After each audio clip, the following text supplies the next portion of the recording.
Possible था। John तुरंत अपनी फैमिली की सेफ्टी के लिए वहां के एक दरवाजे को तोड़ने की कोशिश करता है, लेकिन इससे कोई फायदा नहीं होता। फिर जॉन खुद को क्रिएचर्स से मुकाबला करने के लिए तैयार कर लेता है। जैसे ही क्रिएचर्स उनके पास पहुंचते हैं, तभी उनके अंकल माइकल दरवाजा खोल देते हैं और वे बचकर घर के अंदर चले जाते हैं। माइकल जॉन को गले लगाते हैं और दरवाजा देर से खोलने के लिए माफी मांगते हैं। हालांकि वह यह नहीं बताते कि दरवाजा क्यों नहीं खोला। जॉन वहां माइकल की पत्नी स्टेला को भी देखते हैं। स्टेला सभी का स्वागत करती है। इसके बाद माइकल सभी को हेनरी से मिलवाते हैं, जो कि वही आर्मी वाला है। माइकल उन्हें बताते हैं कि हेनरी भी उनके साथ रहेगा। हेनरी जॉन से वही बात करता है। वह कहता है, मैं आर्मी की स्पेशल फोर्स से जुड़ा था, लेकिन क्रिएचर्स के अचानक हमले के कारण मैं अपनी टीम से अलग हो गया। और माइकल अंकल मेरे पिता के दोस्त थे, इसलिए मुझे पहले से ही इस जगह के बारे में पता था। इस वजह से मैं सीधे यहाँ आ गया। जॉन हेनरी के पास एक बंदूक देता है। हालांकि उसे थोड़ा शाक होता है, लेकिन फिर सोचता है कि आर्मी के पास बंदूक होना सिंपल है। इसके बाद माइकल सभी को खाना खाने के लिए बुलाते हैं। इसी बीच उनके घर के सामने सैकड़ों क्रिएचर्स खड़े थे, जो चारों तरफ से घर को तोड़ने की कोशिश कर रहे थे। लेकिन यह घर इंसान का सेफ्टी के लिए विशेष रूप से बनाया गया था, इसलिए इसकी मजबूती इतनी ज्यादा थी कि क्रिएचर्स भी इसे तोड़ नहीं सकते थे।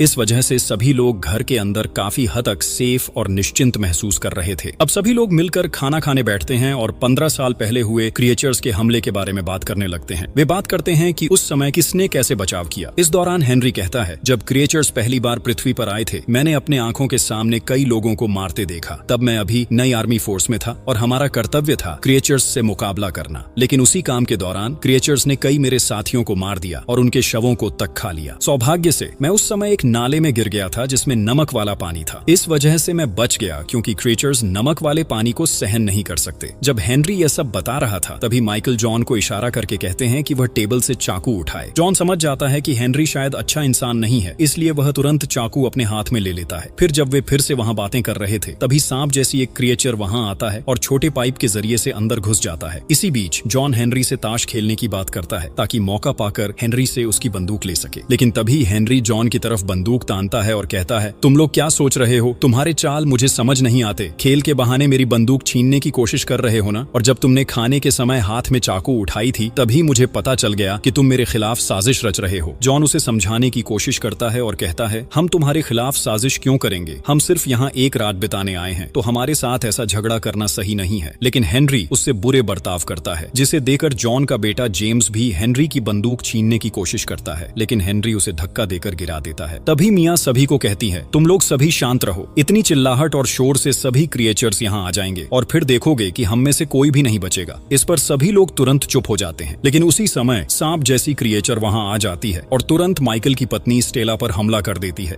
क्रिएचर स्टेला का गला दबा देता है, लेकिन